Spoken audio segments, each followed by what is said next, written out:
24 तारिख क'क्राझार बिनेश्वर ब्रह्म इन्जिनियार कलेजाव माने CMA ट्रिपल एकनि मोनसे ट्रेनिं जादोंमोन।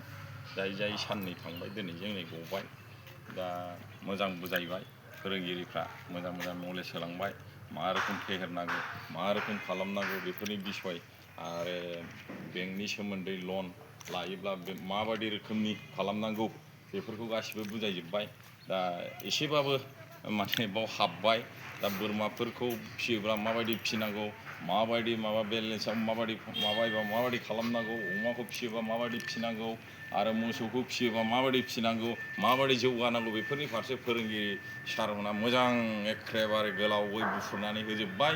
बेफोरखौ आं जिबनाव मोनथिफेरनाय नङामोन। आं दिनै बे फोरोंगिरिफोरनिफ्राय मोनथिबाय, आं मोजां मोनबाय आरो बयबो जाहाथे बेफोरबायदिनो मोजां रोखोमनि जौगालांलायनो हाथों आरो हानांगौ, मानो हाया, हायो, मावबा हायो, बानायखौ थानो नाङा बा फासयनो नाङा, जा जायो मावनांगौ।